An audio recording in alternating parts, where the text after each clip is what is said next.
Le meilleur chemin, chapitre 8 lecture, la croissance en Jésus-Christ. La Bible compare à une essence la transformation du cœur par laquelle nous devenons enfants de Dieu. Ceux qui viennent de se convertir sont comme des nouveau-nés, qui doivent croître jusqu'à la stature d'hommes et de femmes en Jésus-Christ. 1 Pierre 2h2, Éphésiens 4h15.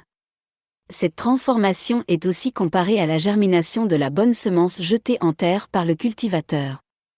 De même que le bon grain, ils doivent croître et porter des fruits. Le prophète Ésaïe dit qu'ils seront appelés des térébintes de la justice, une plantation de l'Éternel, pour servir à sa gloire. Ésaïe 61, 3. Ces illustrations tirées de la nature ont pour but de nous aider à mieux saisir les vérités mystérieuses de la vie spirituelle.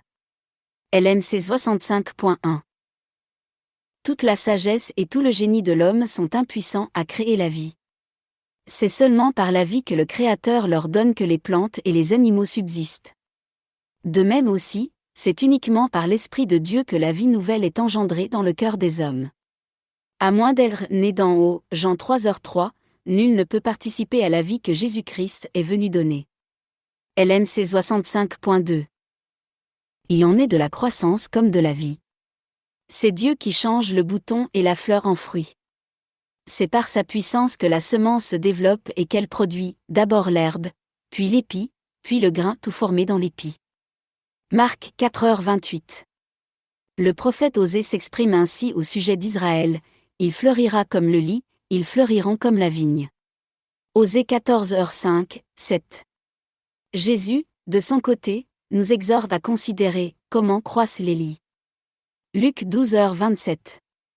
Ce n'est ni à leurs soucis, ni à leurs préoccupations, ni à leurs efforts que les plantes et les fleurs doivent leur croissance, mais à la puissance vivifiante de Dieu.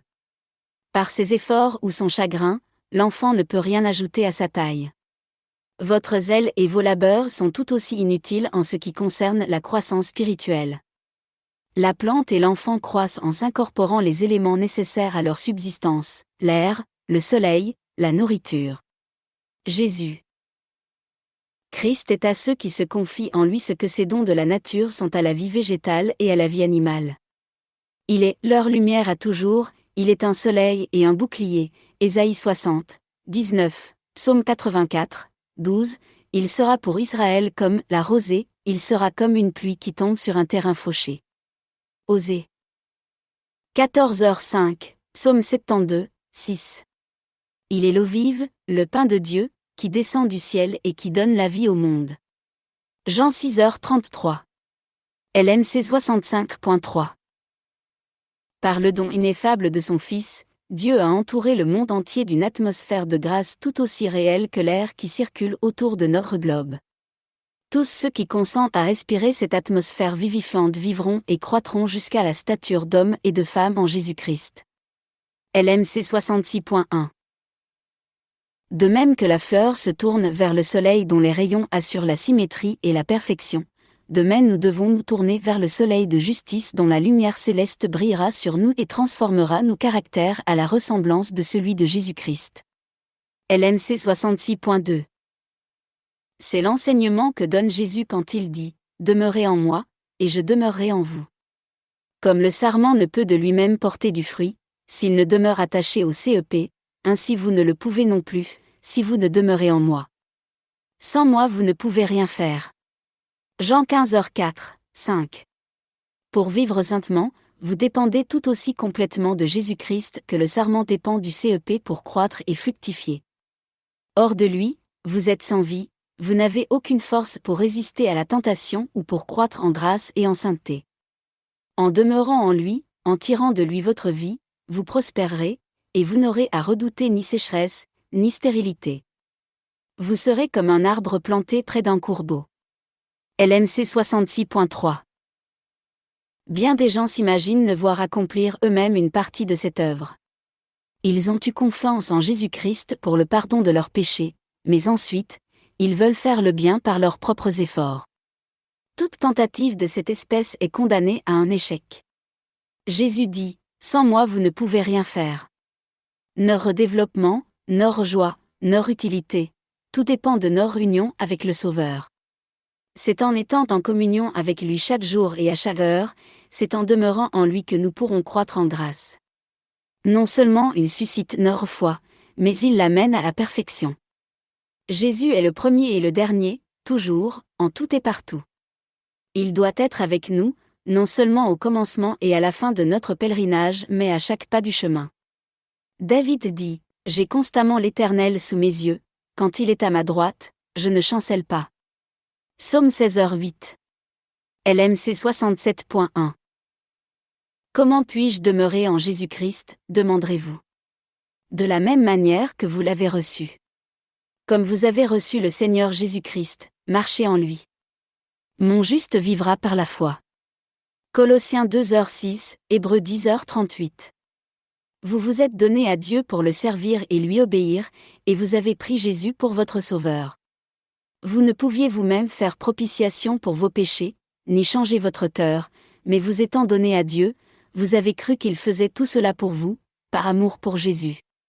C'est par la foi que vous êtes devenus la propriété du Christ, c'est encore par la foi que vous devez croître en lui.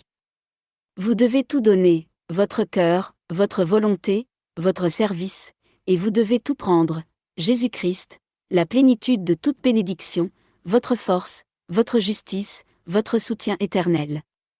LMC 67.2. Consacrez-vous à Dieu dès le matin, que ce soit là votre premier soin. Votre prière doit être « Prends-moi, ô Dieu, comme ta propriété exclusive. Je dépose tous mes plans à tes pieds. Emploie-moi aujourd'hui à ton service. Demeure en moi, et que tout ce que je ferai soit fait en toi. » C'est là une affaire quotidienne. Soumettez-lui tous vos plans, quitte à les délaisser ou à les exécuter selon qu'il vous l'indiquera. En vous consacrant à Dieu chaque jour, votre vie sera de plus en plus façonnée sur celle de Jésus. LMC 68.1.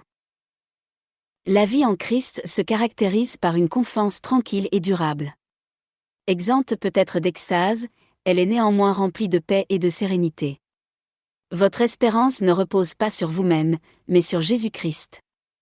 Votre faiblesse est unie à sa force, votre ignorance à sa sagesse, votre fragilité à sa puissance. Ne regardez donc pas à vous-même, ne contemplez pas votre personne, mais le Sauveur. Que vos pensées s'arrêtent sur son amour, sur la beauté et la perfection de son caractère. Jésus dans sa pureté et sa sainteté, Jésus dans son amour incomparable, tel est le thème qui doit faire l'objet de votre méditation. C'est en aimant le Christ, en l'imitant, en vous reposant entièrement sur lui que vous serez transformés à sa ressemblance. LMC 68.2. Le Sauveur nous dit « Demeurez en moi ».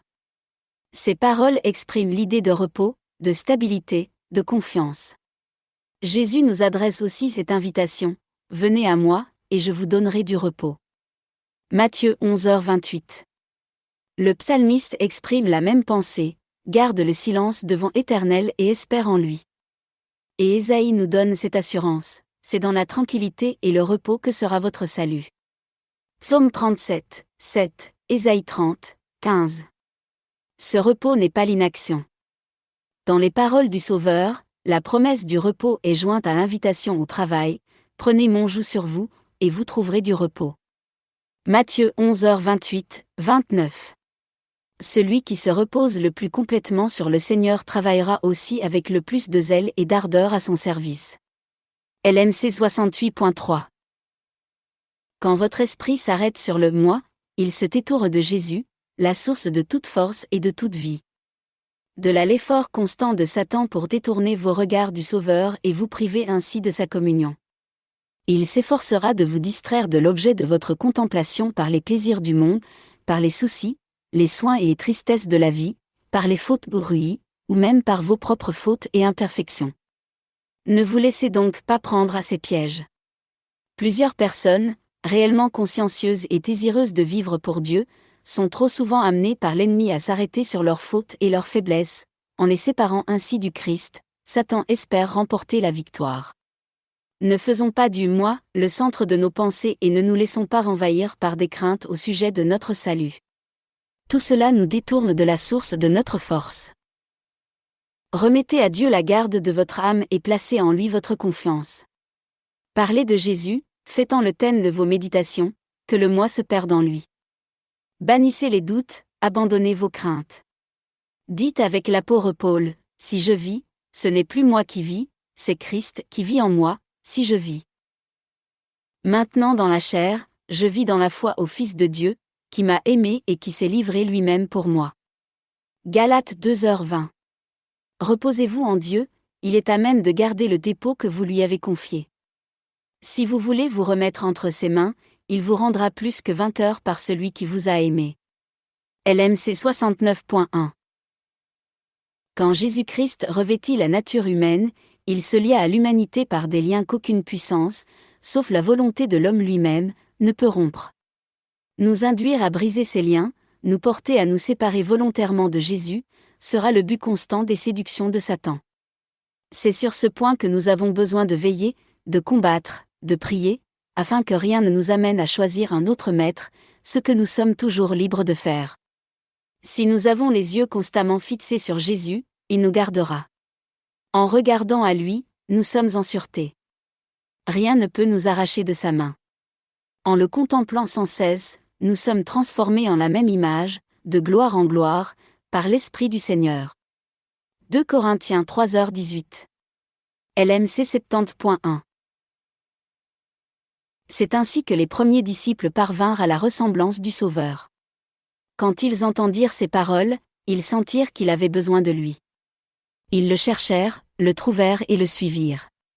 Ils vécurent avec lui à la maison, à table, dans les champs, comme des élèves avec leur maître, recevant chaque jour les vérités qui tombaient de ses lèvres. Comme des serviteurs, ils attendaient ses ordres. Les disciples étaient des hommes, de la même nature que nous. Jacques 5h17. Comme nous, ils devaient lutter contre le péché et avaient besoin de la grâce divine pour suivre le sentier de la sainteté. LMC 70.2. Jean lui-même, le disciple bien-aimé en qui l'image du Sauveur se trouve le plus parfaitement reproduite, ne possédait pas naturellement de dispositions particulières. Non seulement il était impérieux et ambitieux, mais encore impétueux et irritable sous l'offense. Toutefois, à mesure que le caractère divin se révéla à lui, il eut conscience de ses imperfections et en fut humilié. La force et la patience, la puissance et la tendresse, la majesté et la douceur qu'il contemplait dans la vie quotidienne du Fils de Dieu remplissaient son cœur d'admiration et d'amour. Jour après jour, son âme était attirée vers lui et le « moi » absorbé par l'amour de son Maître. Son caractère susceptible et ambitieux céda à la puissance de Jésus. Son cœur fut changé par l'influence régénératrice du Saint-Esprit. L'amour du Sauveur transforma son caractère.